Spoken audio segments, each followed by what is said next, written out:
Hello and welcome back to the FloTrack podcast. My name is Lincoln Shrike. He is Gordon Mack. You can email our show, flotrackpodcast@gmail.com. And before we get started, I do want to highlight last week I encouraged people who listened to our podcast on the Stitcher app, which to me is always the third podcast app listed when Kevin reels out the apps you can listen to us. I said, somebody send me a screenshot via email if you listen on Stitcher, because I don't believe anyone actually listens on Stitcher. Turns out Erin sent us an email. She listens on Stitcher. So shout out to Erin. Appreciate the email. Keep sending in your Stitcher screenshots. I'm interested. Have you ever listened on Stitcher, Gordon? I didn't even know Stitcher was a thing. When I first heard Stitcher, I was like, okay. I only thought people got podcasts in two spots, Spotify and Apple. That's all. Mm-hmm. Are there more than two? Are there like multiple ones? Are there like more than three? I mean, there's other. That's why Kevin adds in the or wherever else you get your podcast. There's even other places, besides just Apple, Spotify, I guess SoundCloud, Stitcher. Everything starts with an S apparently. Other than Apple. Of course.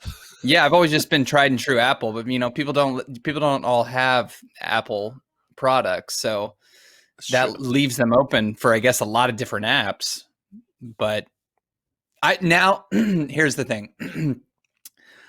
I want people to send in a screenshot now if they don't listen on any of those platforms. So if you're listening on one of the wherever else you get your podcast, if you're among the wherever else crowd, send us a screenshot, because I just at this point I'm just interested to know how many apps are out there that make podcasts or that host podcasts. I'm just curious. Yeah, well, I think we decide where it goes, so I think there's a limit of where it goes. So I think we had to actually set it up to go to Stitcher. I think that was actually a thing. I could be wrong. Oh, really? Yeah. Okay. So, but I don't think there's some unicorn app out there that someone is listening to. I mean, maybe it's on Fleet. Maybe people listen on Twitter Fleets. And have you seen those? The new types of tweets you can do? The Fleets. Is that basically a story? Is that what those are? Yeah. Those are called Fleets. Yeah. It's just stealing Instagram stories. Well, Instagram stories stole Snapchat. Everyone steals each other. Yeah, no, I know. I don't know why it took using Twitter. No, not really. I don't really use Twitter. I mean, I'm on it all the time, and I just don't really use it. I get information from Twitter. I don't tweet necessarily. I think it's going to be a positive towards Twitter, because how everyone says Twitter is like the worst place in the world, right? Just arguments and just horrible takes and just brings the worst out of everyone. I feel like Fleets are going to bring out the best in everyone, right? Because I feel like people are going to spend less time replying back and forth and like dunking on each other. That's the hope. Yeah. And they're going to spend more time just like, hey, look, this is a fun thing I did, and be more about the way Twitter was originally meant. I think it's going to draw people to not engage in ridiculous back and forths and just more engage in like bullying. Yeah. The stories. Because people don't really engage in like negative things in Instagram. I mean, I guess technically in the Instagram comments is always like craziness, but who does that? I don't even look at back and forth on Instagram comments. Yeah, so I think it's gonna be a positive. I think it's like the low key, we're gonna make people more nicer to each other. I think that's what it is. Yeah, I don't trust anything any social media company does. However, Instagram seems to be a healthier platform than Twitter. So anything that they can do that's similar to Instagram, albeit the fact that Instagram is owned by Facebook, so they are on the dark side. Dark side. I suppose it's not a horrible thing. Okay, we're going to get into our topic today. As some people may know, tonight is the NBA draft. I guess you could say the league season has started, in the sense that trades have been popping up. Trade rumors are all over the place.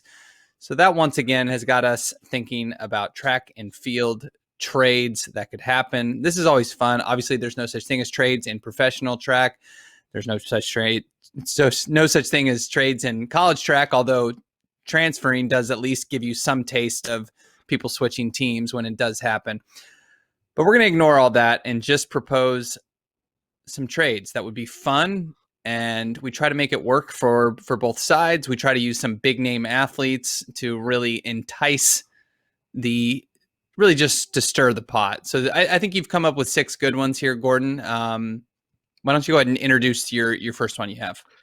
Yeah, so first one is a college themed trade. So here's the scenario. You are BYU head coach Ed Eyestone, and Mike Smith picks up the phone, gives you a call, and says, "Hey, Ed, Nico Young is available at the right price." So you're at Eyestone. You're like, "What? Nico Young's available? What is your best offer you can make to NAU for Nico Young?" Now, we're in the college world, so we have to come up with the rules of how trading works. You can trade anyone on your roster, on your active roster, and you can also trade scholarship slots up to 2 per year. So basically what that means is if BYU were to trade a scholarship slot, that means they will pay for a future NAU recruit. And that's important because, in the college you only get 12.1 scholarships for the entire track team. So an extra scholarship slot is huge for recruiting. So, but you also lose that scholarship slot. So if BYU was planning on having 3 full-time recruits in 1 year, they would be only down to 2 if they trade one of them away to NAU. So in that situation, what will BYU offer in order to lure in Nico Young, which will have 5 years of control because none of the stuff Team happens control. this year counts. There you go. So 5 years of control. Yeah. What's your offer? Well, here we go. I have a question. Can you trade from the women's teams too for this? Like, can I package women's team? No? No. Just straight up. Well, Whitney Orton was going to be a part of a deal here, but okay, it's fine. No, you can't do that. 2 different teams. Got you separate. So yeah, the Nico Young situation is obviously dependent, one, on his talent, but the amount of time he has left. He literally has not raced yet in an NAU uniform, so he has a maximum amount of, as you would say, team control here. So that's a lot.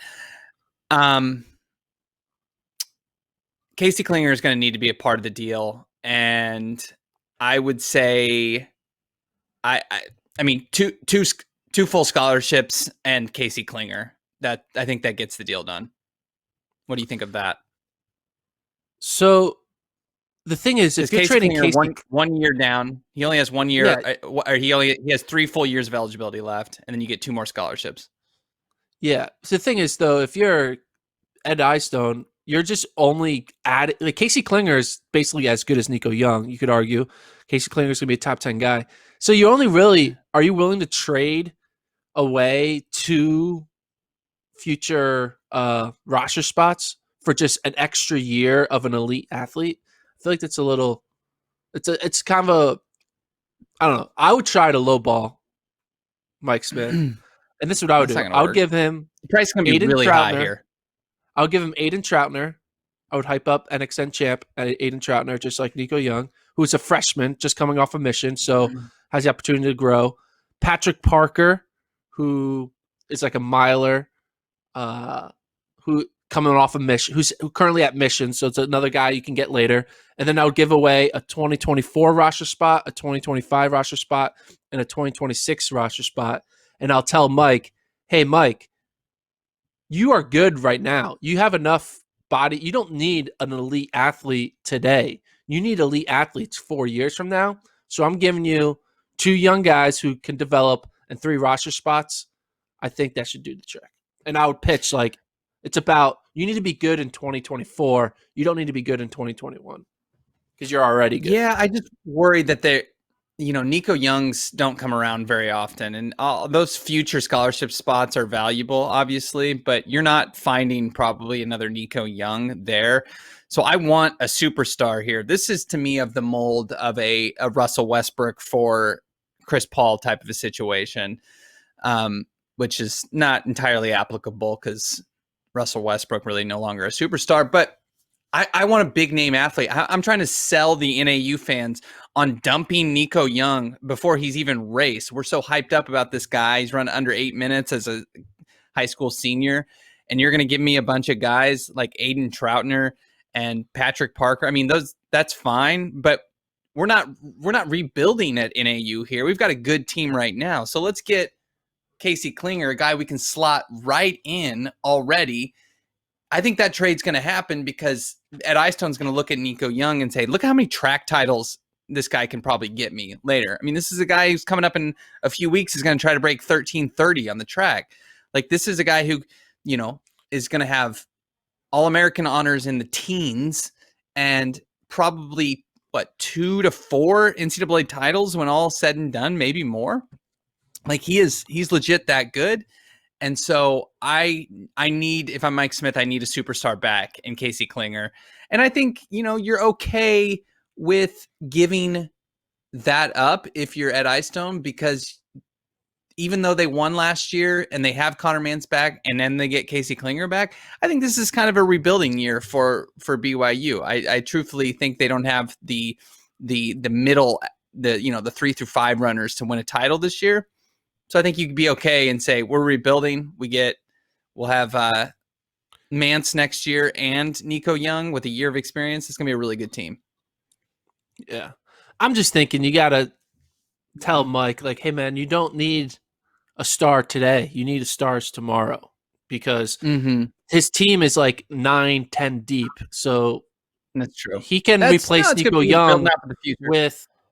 I mean, they won the Oklahoma State Invitational without Theo Quacks, Blaze Farrow, or there's one other guy. I forget. But anyway, they did it without 3 of their top 8. So anyway. Yeah. Now here's the situation. Let's flip it. Let's flip it. Now we have Ed calling Mike, and Ed is saying, hey, guess what, Mike? Connor Mance is available. He's already finished school here at BYU. He has 2 years of eligibility left. He wants to do grad school. We're running. What's your offer? So, what will Mike Smith offer Ed for Connor Mance? 2 years of Connor Mance. Okay. How much cross country does he have left? He has 2 years. 2 full years. Well, junior. He's a junior, so technically it's 3 because this year counts as a repeat. But he's 2. It's argument. He's a junior. So he has 2 years. It's like getting a JUCO transfer. Okay. Just coming off this at the top of my head, you know, they're going to need some future value at BYU and some current value.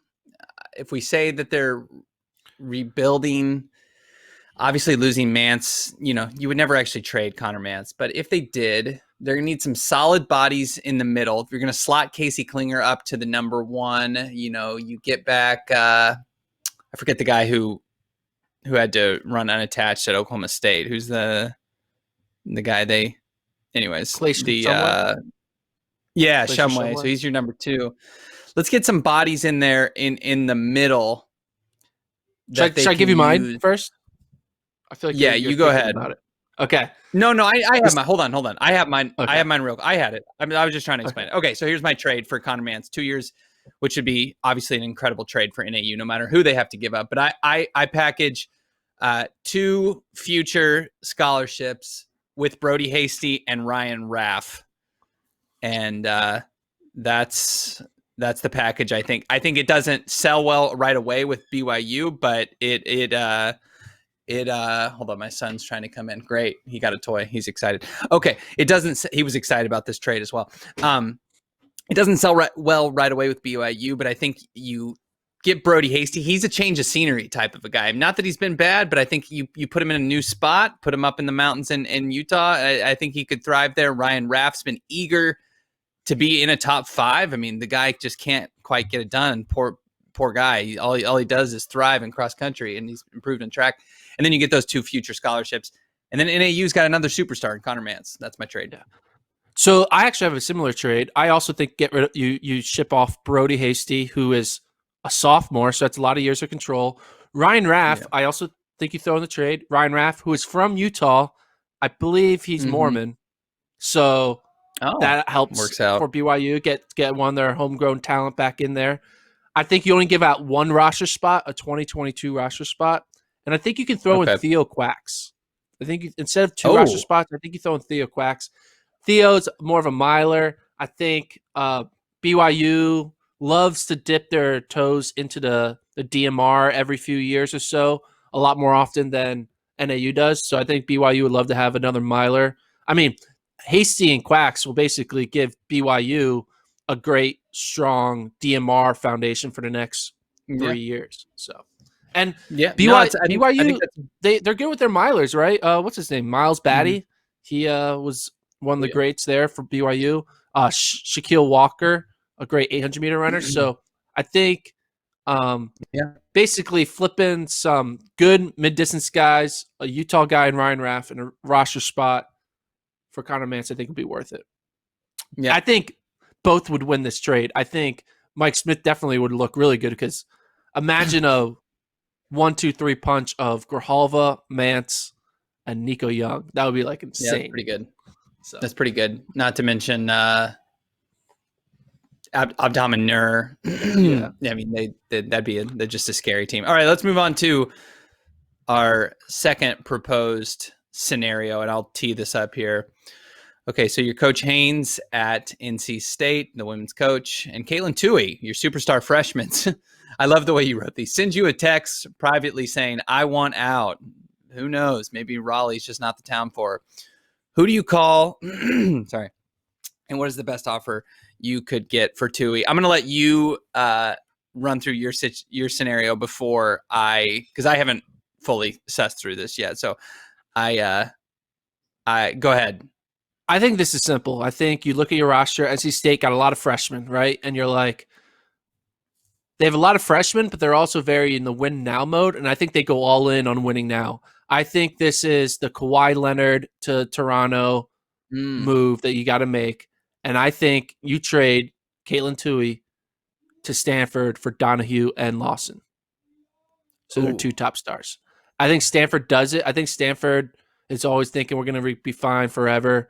We get Caitlin Toohey, let her be the star for the next 4 years. And I think NC State's like, all right, we're all in.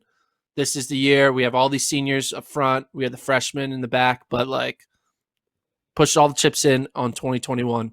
And technically you get them for 2 years, right? 2021 and 2022 because or 2021 and 2021 because this March championship is a mulligan.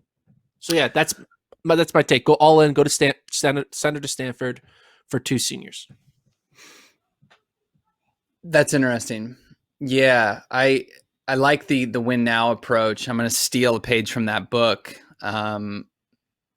I think you're going to have to include more than just Caitlin Toohey for this trade. I think we package Caitlin Toohey and Hannah Steelman, 2 great runners, likely to be in their top 5 this March if we're running cross country. And you have a blockbuster here. You ship them to New Mexico for Wayne Kalati. Listen, Joe Franklin is not going to want to part with Wayne Kalati very easily, but he's looking down and he's seeing, I just graduated Edna Kurgat. I'm about to, Wayne Kalati is about to depart. I need something to build for the future here. I'm losing a lot of these recruits to NC State, to Stanford, to now to North Carolina. What's going on here? He's got to get some talent there that he can develop in Albuquerque. I think he takes Toohey, gets a year or whatever it is of Steelman, and he gets Kalati. I mean, he's squeezed a lot out of Wayne Kalati already. He's got a national cross title, a 10,000 meter title. The team behind her is not there right now. You need to build for the future, and you do that with Caitlin Toohey. So I like that trade. And then obviously NC State gets Wayne Kalati, who's the best runner in the NCAA. Yeah. So and also Steelman, Steepler. Steelman's a steepler. Steeplers do pretty well at New Mexico. Charlotte Prowse, Courtney Ferricks. So he can kind of have the steeple project going into the Olympic trials. So I like that trade. That trade. This is fun. Cool. All right. Scenario number 3 is another college one. Last college scenario. Then we have some pro scenarios. Okay. This is my favorite one, but apparently one of our coworkers did not like this trade. All right. Now we're putting ourselves in a time machine. Okay. Time machine.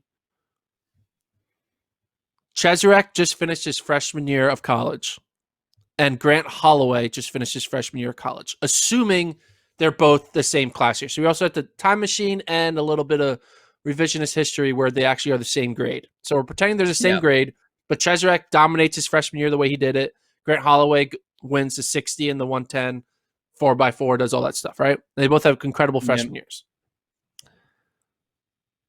Oregon, Coach Mike Holloway of Florida and Robert Johnson of Oregon get on the phone, and decide to do a blockbuster straight up deal. This is my Chris Paul for Russell Westbrook type deal. Mm-hmm. Cheserek gets shipped to Florida. Grant Holloway gets shipped to Oregon. And then they go on to have the careers that they had. So Cheserek goes on to have 3 more years, 2 really good years, 1 half good year. And then Holloway gets 2 more years because he goes pro after junior year. Who would win that trade? Would Oregon win the trade by getting Grant Holloway for 2 more years, or would Florida win the trade for getting Cheserek for 2.5? Yeah, this is difficult. With Cheserek, obviously you have cross country. You have a whole other sport that you don't get with Grant Holloway. So that's one advantage. We'll take that out because Mike Holloway's not thinking about cross country. This is a track only. No, I think indoor. I think he spends long nights thinking about cross country. I don't know what you're talking about. No, I'm just kidding. Chris Zielinski's like, go for it. Let's do it. I'm all in, but Grant Holloway is one of those guys who makes, not only is he just an absolute point machine, he makes his teammates better, I believe, as much as you can in the 4x1 and the 4x4, not only with his example, but with his energy. And frankly, even though if it's comparable, I think he has the potential to be a higher point scorer than Edward Cheserek. Now, Cheserek is his ceiling is always going to be at the outdoor championships, 20 points, right? I mean, that's always going to be, that's kind of his, at worst, he's going to get you like 18 probably. Whereas Holloway, you're going to get 10 in the 110s. You might get 3 to 5 in the jumps. And then if you want to split down the relays, he may be a part of winning relays, but if you want to split it down to, a quarter of 10 points or 2.5, he may end up with less points than Edward Cheserek, but still, yeah, I'm always going to pick Holloway as just the all around athlete, even if it's slightly less control. So I would actually say neither team says yes. I know that's not the question who wins the trade. I think Oregon wins the trade, though, by getting Grant Holloway. So I think Florida would win the trade by getting Cheserek because, one, Florida, yes, while they lose Holloway, they can easily replace him on their relays. Like they're a good 4x1 school, regardless of whether Holloway's on it or not. Maybe Holloway takes them from second to first, but like the increase that Holloway gives to their 4x4 and the 4x1 is not as big as the increase that Cheserek gives in the individual events. And I think that Holloway on Oregon, like just because you have Holloway doesn't mean you're going to be able to find 3 other 400 guys or 3 other 100 guys, right, all of a sudden. And I think Florida with Cheserek can throw them at the SEC meet, make the SEC meet a lot easier for them to win, which is important because you can run all the distance races and smoke everyone. And I think just Cheserek giving an automatic, his sophomore and junior year, he was an automatic 20 every time. The only time he lost to like Jenkins, his teammate. So I think Florida would stay good in the relays, and then just go from 0 to 100 in the distance because they're not getting anything in the distance. They're gonna go from 0 to 20 in the distance. That's a bigger jump than Oregon going from Oregon had Devin Allen, right? They had a couple other guys who are still doing what Holloway doesn't, but Florida has no distance. So I think Florida would actually win it by having the bigger jump of point opportunities. So I could hear arguments on both sides. I'm not swayed by either, like the full way. Maybe, you could unlock Grant Holloway in other events if he's at Oregon. Maybe they don't think as much as Mike Holloway does about Grant Holloway's future, and they just say, hey, by the way, you're running the 100. You're running the open 4. They bring in too. I Ashton mean, Eaton. They bring in Ashton Eaton and we're like, hey man, we know you don't want to do it, but you're doing a decathlon. Is that what happened? yeah. I mean, I kind of feel like this may not completely be true. I mean, part of the issue with Cheserek's, a big part of the issue with his pro career at this point has been he doesn't have a country to represent. I mean, he does, but he doesn't want to run for Kenya. And so some of his ability has been stifled by not being able to get on the world stage. But also think some of it is that he ran so much in college. You know, he did so many things that maybe he, you know, used up some I don't know how you want to say this, used up some races in college that he could have been strong in the pros. Who knows? But if you apply that method to Oregon and Grant Holloway, I think they're running him out there more than Mike Holloway is, because Mike Holloway was always thinking, I'm thinking of the future too for Grant Holloway, and so they might have him in some flat sprint events as well. So that'd be something to watch out for. So that's a pretty good trade. I have no issue with that. That as a concept. Okay, let's move on to our fourth of six. I'm going to read this that you wrote. You are the U.S. coach. Is that like the overall U.S. like Olympic or World Championship team coach? I'm assuming. Yeah, the Team USA. Yeah. We're assuming you're Team USA coach for the upcoming Olympics. Okay. So you're the U.S. You are the U.S. Team coach. You recognize that your B squad, the 5th through 8-man 4x4, could still win Olympic gold. What trades would you make to ship out?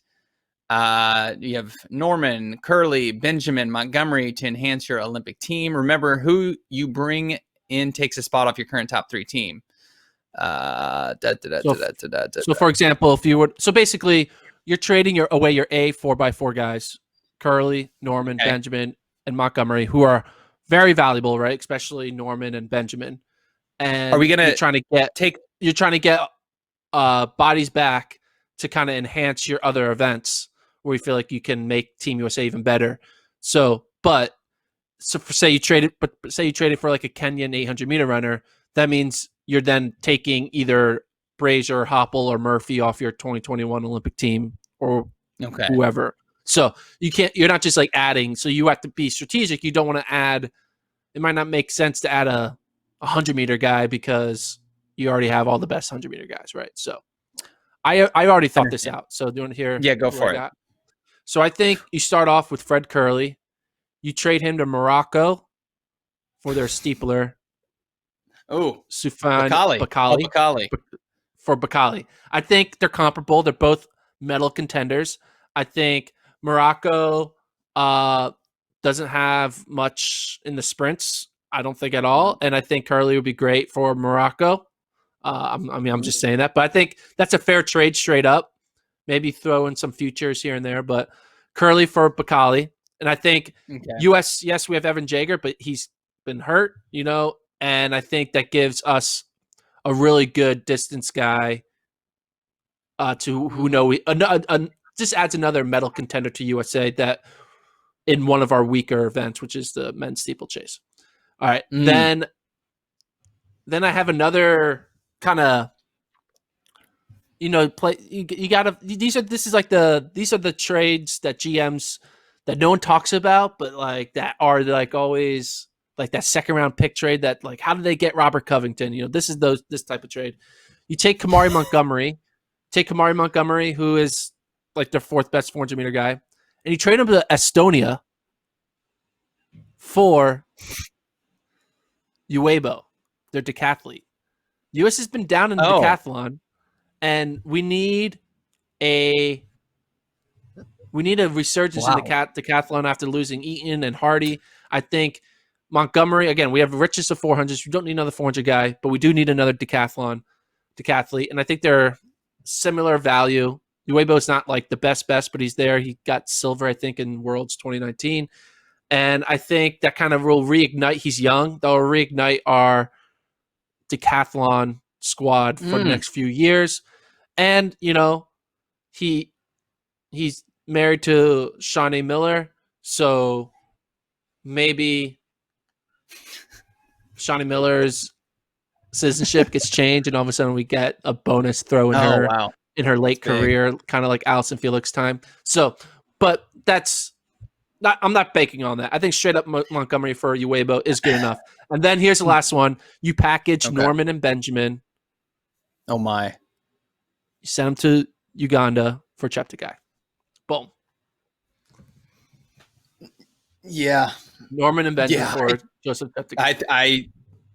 I think some Sprint fans would have trouble with that, but I love This that fans trade. would love it. Yeah. They always say when athletes that have been a stalwart for one team, one organization, and they get traded or they sign with another team, it's weird to see them in this uniform. They don't look they're right in that uniform. I think Kamari Montgomery in an Estonia kit would be one such situation where we'd be like, man, it's definitely weird to see Kamari Montgomery in that Estonia uniform. The good thing is, Weibo doesn't live in Estonia. He lives in Florida, and where he trains with his wife, Shawnee Miller Weibo. So I don't think Kamari Montgomery would have to move to Estonia, although that would be pretty hilarious. I would definitely have to say. I loved your last trade. The thing is this in a vacuum? Are we losing Norman in the open 400 and then Benjamin in the 400 hurdles too? Yeah. That's why. Oh man, that's why it's two big pieces. But hey, you're getting back Cheptegei, who is who you could argue is even more of a bigger piece, right? I mean, I just look at the argument USA is going to find another Norman in a few years. I mean, we're always going to have a great 400 meter hurdlers, but I don't maybe not another Norman, but people are gonna. We have a great system for developing 400 meter runners. Okay. I think Cheptegei is more of a once in a lifetime more than Benjamin or Norman are. So, hey, if Cheptegei we have Cheptegei and Lopez Lamong and Cholimo in the 5K. That's good. That's a good squad. Yeah. I'm trying to think of any better trades I can make than what you just did. I'm thinking of weaker events that. I mean, let's see, give me just a sec. Would you trade for any 1500 meter runners? Would you package it? Yeah, that's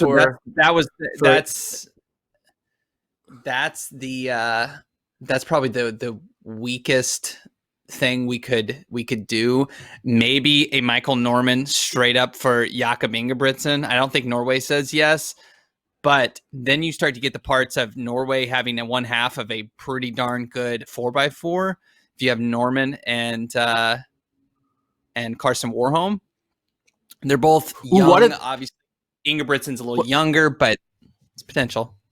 What if we trade Benjamin for Ingebrigtsen, and then Norway just has an incredible 1-2 400? Yeah, maybe I don't think that's getting Warholm getting the job train done for the world record. Yeah.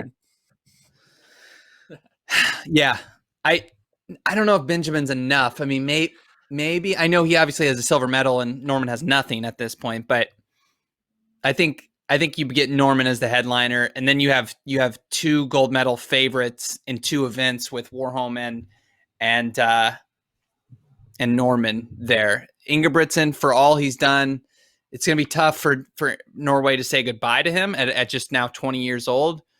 But he doesn't have any medals yet. He's just future. He's potential. It's similar types of a thing. And you can say, oh, well, he does multiple events. He's the 15 and the 5. Guess what? Michael Norman does the 200 and the 400. And if you're really feeling frisky, he can also do the 100 as well. So I think it's similar value. I like that straight up. Maybe you have to, I don't know what the kick-ins would have to be. Maybe you throw in like a TJ Holmes just for just for depth in the 400 hurdles, salary cap. Sure. I don't know. I don't know. You might, this may not be a situation where the money works out perfectly. You may have to throw in a sprinter to be named later, maybe a little cash. I mean, Norway's probably going to want to get some cash back from the United States. Let's be honest here. So maybe that's the situation. We'd have to hammer out the details with our agents, but so the headline would be Norman for Ingebrigtsen. I like it. So the one country, I guess, team that I would not want to ship any of these 400 meter runners to is Kenya. And the reason why is I believe if we were to try to package Norman and Benjamin for like a Kipchoge, Yeah. I think Kenya's 4x4 would then beat us if they had Norman and Benjamin, and then dare I say Emmanuel Corrier and then whoever else they throw in the 400. They have another 45 guy. They could win the 4x4, and it would be of course. We shouldn't have done that. Which would be crazy. Imagine like Kenyan 4x4 winning with Norman and Benjamin on the anchor. We'd be like, what did we do? That's like that'd be incredible. The Phillies watching. It's like Bryce Harper watching the Nationals win the World Series. You're like, oh, what did we do wrong? Yeah. So addition by subtraction, baby. All right. Should I read? I'll read off this next scenario. Yeah, go for it. You ready? Okay, so this one's a little complicated. So we were dealing with countries. Now we're not dealing with countries. We're only dealing with U.S. training groups. Okay? So U.S. training groups. What do you think would be a fair trade package for Shelby Houlihan, assuming you can only trade her to other U.S.-based training groups? Now, here's the thing. We understand that training groups don't really have any future assets. And I feel like someone with Shelby Houlihan is going to have to involve some what we would call picks in the NBA. So let's assume that a training group can own the rights to future NCAA champions in any event. So say you could package athlete A and B on your roster plus 3 NCAA champions in the 1500 in 2021 through 2022 or whatever. So what would be your package that you think is a fair trade value for Shelby Houlihan? I bring up Shelby Houlihan because I feel like she's probably the most expensive. She's like the James Harden right now that everyone is trying to trade for, right? So should I go first? I can tell you who I would package. Yeah. I think Molly Huddle and Emily Sisson plus 2 future NCAA 1500 meter champions for Shelby Houlihan. Jeez. That's a lot. That you're giving up a ton there. Molly Huddle and Emily Sisson? And I think Jerry does that because he has a lot of depth in the 15 and the 5K on his roster. But throwing in Huddle and Sisson, you're back in the marathon game. Amy Craig is getting old. So you're back in the marathon game. You're back in the 10K game. And 2 future NCAA 1500 meter champions. You know, who knows who pops up to kind of replace Shelby in the 2024 trials. So I think Jerry would win that trade. I think it's good headlines for both teams. I mean, you look at Ray Tracy's group there. That's what I was looking for. I mean, his group goes from the quiet, Providence-based, solid but no glitz and glamour group to now you have the best distance runner in the country and one of the three or four best 1500 meter runners in the world. One of the best 5 to 7 5,000 meter runners in the world, and she can also do other things that adds a lot of pop to that group, even if that group is completely decimated at that point. And then you're right, Jerry gets that depth. Maybe a change of scenery is good for Molly Huddle, who's been fantastic, but hasn't been able to break through for a medal. Maybe Jerry says, here's some things we can tinker with on the marathon side to, really get you to figure that distance out. And then you really unlock Emily Sisson, perhaps. And you say, Emily, here, we're gonna pick a distance for you. It's marathon all the time. And, perhaps that really just gets those two going, and they can make one more run at 2024 for the trials and really run some times that can challenge some American records in the meantime. So I like that.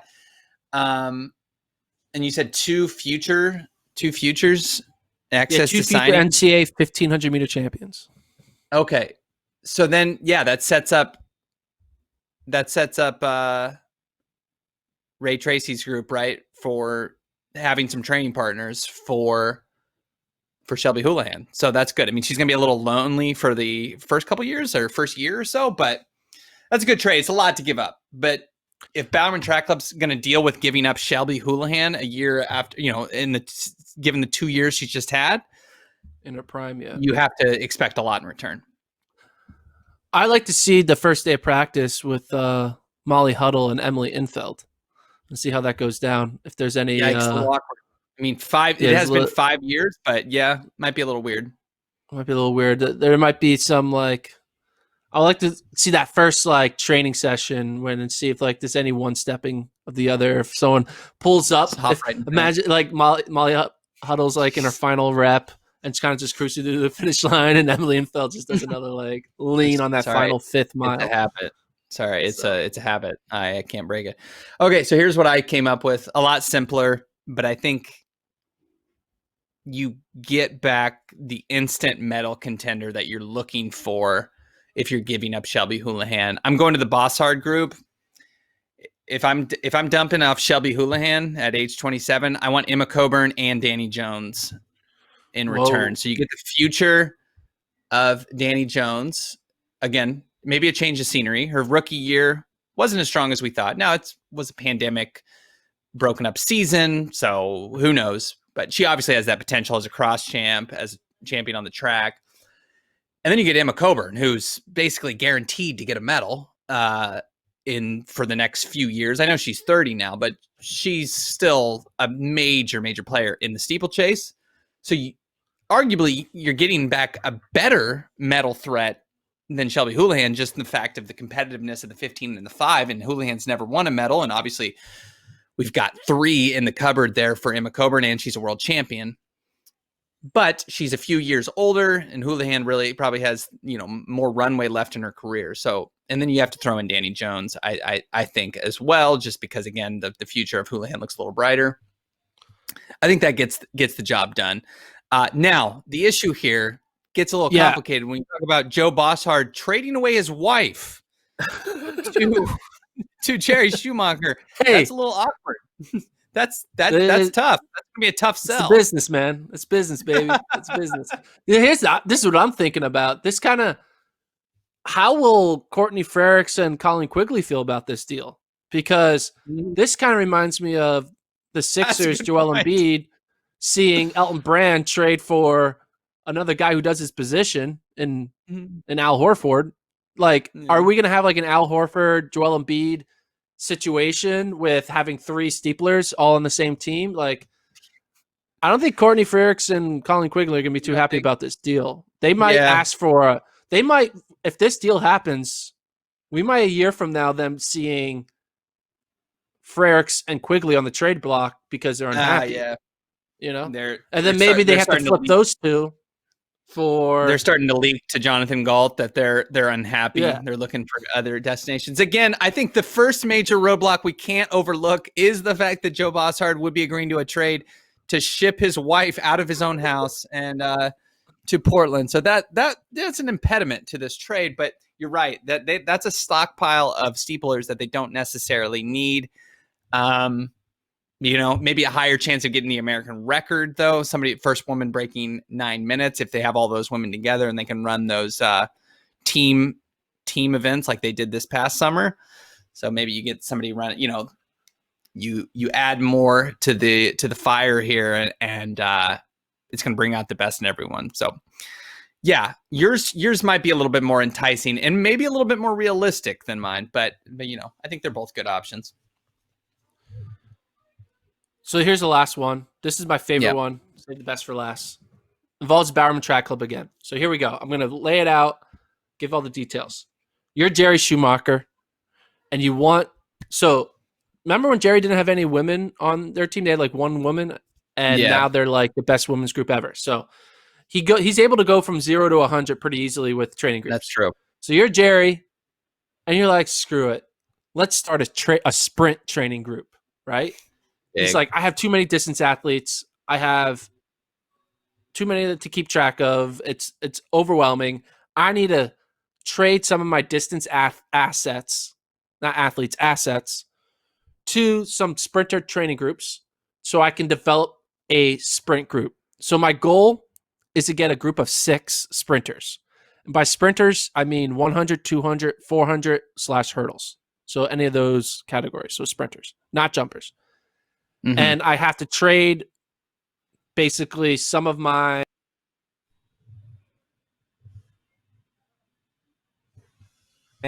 roster. Men's 1500, Centro and Thompson. Men's steeple, Jaeger. Men's 5K, Kincaid, Hill, Fischer, McGordy. Men's 10K, Lamong. Men's marathon, Derrick and Bumbelow. Women's 1500, Houlihan, Sinclair Johnson, Kate Grace. Women's steeple, Courtney Frerichs, Colin Quigley. However, maybe not for long if the Boss Hard trade goes through. Women's 5K, Schweizer, Fraser, Cranny. Women's 10K, Infeld, Hall, Jorgensen. Women's marathon, Amy Craig. So a lot of assets, a lot of athletes. Only 3 make an Olympic team every 4 years. So I think he should be okay with shedding some of his talent in order to bring in some great sprinter talent. So I can go first, and I can talk about what I would do. So now you can't just trade away Chris Derrick, Bumbelow, Jorgensen, and expect to get good talent. Like, you're going to have to trade some of your people who are actually good. You can't just depreciating assets. You can't just get rid of them. Right. So I called some of these guys depreciating athletes. I apologize. They're great athletes. All right. So here we go. I kind of split it up I got to get 3 women sprinters and 3 male sprinters. Okay. So I'm just going to break it down in women for women trade, men for men trade. So the women's side, I'm willing to give up Shelby Houlihan, Colleen Quigley, and Mariel Hall for Sydney McLaughlin, Phyllis Francis, and Jenna Prandini. Man, I feel like if I'm going to start a sprint group, I need to start with a sure thing, and that is Sydney, and a young sure thing. And if I'm going to get Sydney, I need to send out probably my best athlete, which is Shelby Houlihan. But I should be okay with it because I'm like, I still have Krisha Schweizer who can kind of carry the mantle for Houlihan. And also, if you think about it, I have a lot of 1,500 meter runners anyway. Sinclair Johnson's coming in. Kate Grace is still here. A lot of 5K. It's okay to get rid of one of them. And I get McLaughlin. I think Phyllis Francis would be a stalwart on the 400. I think Jenna Prandini, I can buy low because of her injury, and I can get her for a Mariel Hall. So it's basically Mariel Hall for Prandini, Phyllis Francis for Quigley, and Houlihan for McLaughlin. So that's the women's side. And then the men's side, I'm willing to give up Matt Centro, Ryan Hill, Sean McGorty, Lopez Lamong, Chris Derrick, and Andrew Bumbelow. So I'm really go all in. Yeah. Get rid of all those guys. No, I get Bromell, Curley, and Freddie Crittenden. Okay. That's a lot to give up. It's a lot, but here's the thing. Lopez Lamong, he's only going to be around for how many more years? 1 or 2? Chris Derrick and Bumbelow, they're just throw-ins. They're second-round picks. Ryan Hill's at the end of his road. I feel like I'm giving up Centro, Hill, and Lamong. I feel like all those guys aren't making the Olympic team in 2024. Right? Mm-hmm. So I feel like I'm okay with it. And I feel like I can't get – I feel like Noah Lyles is too expensive. But oh, yeah. It's probably untouchable, right? Yeah, and maybe I'm losing my return here because Curly 400 meter runners, they don't last forever. Bromell, I just feel like Bromell is like, I may be overbuying this. I think I was trying to look at Crittenden as like the guy who's a sleeper hurdler who can kind of maybe pass, not Holloway, but pass Daniel Roberts eventually. I don't know. That's what I thought. Maybe looking back on it, I am giving up a lot of male assets for this, but I just feel like Centro, Hill, Lamong, while they are the best right now, they're all on going towards the wrong side of 30. So that's what I think. Okay. I'm still coming up with mine here. So I'll do my men first, and then I'll have to. Who was the Stanford runner for Bowerman that ran 14:48 indoors? Not Elise Cranny, but Vanessa Fraser. That's good. Yeah. Hold on. It's like who's that other 14:40 girl they got? It's really tough to keep up. It's honestly tough. Hold on. I'm almost done with my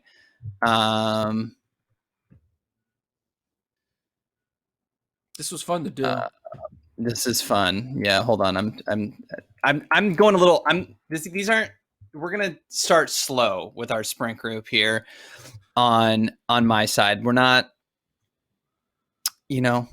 necessarily gonna blow everybody out of the water yet with our groups. There are gonna be some older names in here, and you may be thinking, well, in the Bowerman Track Club, we're giving up just a hair just a hair too much. So hold on one sec. So for Jorgensen and Craig, who can I give up here? So this is tough. This is your Theo Epstein moment. If you don't pull it off, you're gonna have to retire. Closer to being a GM than he is right now. Okay, I'll figure out the last one in a second because this doesn't play well with on just audio. Okay, my first trade.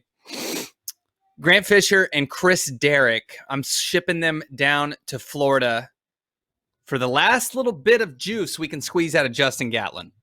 Ooh, I love that little play on words. Threat. Now, yeah.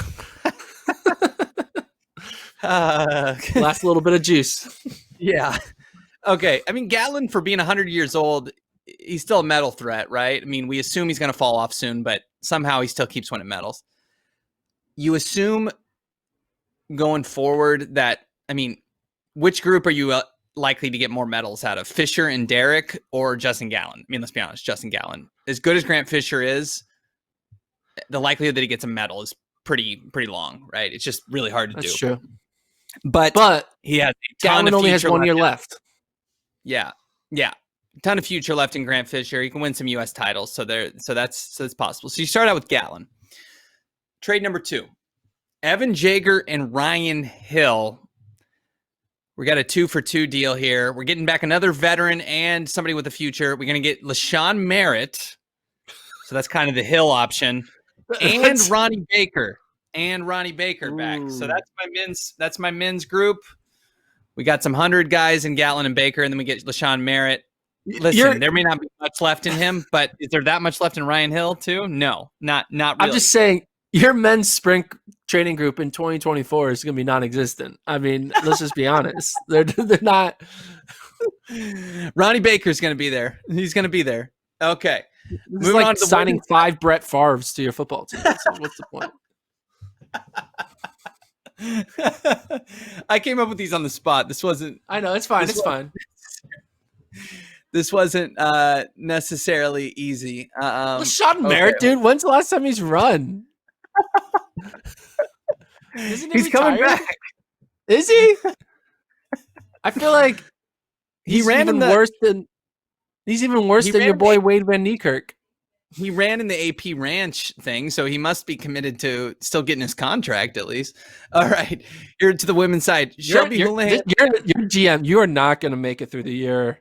The ownership is going to fire your ass. I'm going all in for 2021. I'm starting off a new franchise with some big names. I'm going to sell a lot of jerseys. All right, Shelby Houlihan and Courtney Frericks for Dalilah Muhammad. Now that's my first big one. Houlihan and Frericks both younger than Muhammad. Muhammad, obviously the world record holder. That may not be enough to get it done. We may have to trade in a future signing of, maybe two future 5,000 meter NCAA champs. I could listen to that. That's down the road. We don't have to worry about that right now. But Jerry Schumacher gets Dalilah Muhammad. Let's make that work. Bang. All right, women's side. Again, Elise Cranny and Vanessa Frazier for Sha'Carri Richardson. Okay. That may not be enough. May have to package in. I don't know. I feel like Jorgensen maybe as well. I feel like trading for Sha'Carri Richardson though is like trading for Ben Simmons. Will he develop the jump shot? We don't know. He has a talent. Will Sha'Carri? Yeah, but was it a flash in the pan or was it of what's to come? Right. So I feel like there's a lot more. I feel like there's a high ceiling, but there also could be a big floor. Mm-hmm. I know that's not the right phrase, but you know what I mean. So that's a risky move. I'm saying that's risky. Okay, you're going all risk. You're going risk with the young. You're going a guy who hasn't run in 30 years, and you're going with a man who's 80. So, all right, here's my last one. Colin Quigley and Emily Infeld for Waddle and Jonathas. We get a future. Our women's side is much more promising, let's be honest. Yeah. Colin Quigley, she's been a great steepler, but she's a little redundant when you have Courtney Frericks, Emily Infeld, and Emma Coburn. When she's held in, since they've already got that trade, especially if they make that trade, a little redundant there. So we ship Quigley out as well as Infeld, who's probably moving up to the marathon too. So Jonathas is old training group there. They get a marathoner as well, a future marathoner with some promise. And then you get Jonathan, who is great in the 400 and has obviously a ton of 4x4 potential going forward as well. So that's our. I think my women's training group might be a little stronger. Who have you shipped? You traded a lot of assets. So who did you trade overall? Do you remember?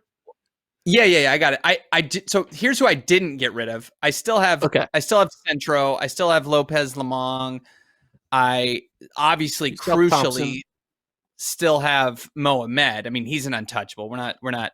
Oh, we're talking Americans right now. Sorry, I didn't. Because we're straight up for U.S. sprinters. Yeah. So Lopez, Centro. I did get rid of Jager and Hill. I got rid of Fischer and Derrick. You kept McGordy and Kincaid. Yeah. So I mean, we still have all. I mean, we had to get rid of Fischer and Jager. That was the two biggest assets. Kept Swizer, and then you're talking about Dalila Muhammad, Sha'Carri Richardson, and Waddle and Jonathan, and a outstanding 2011 team in Gatlin and LaShawn Merritt. I mean, this is great. Oh, man. It's a what year is it track team? Yeah, you're definitely going to trade for Chris Paul and Kamaro Anthony in 2024 if you're the GM of some of the Bulls. All right. Well, this was a ton of fun. I would encourage people to email us their trades. Maybe you have time to come up, plug this into your hypothetical trade machine. Maybe you can build a trade machine in your spare time. Send us your any trades that you got. Kevin and I brought up some yesterday as well, cross countries. So this is a lot of fun. And we will be back with you tomorrow for more from the FloTrack podcast.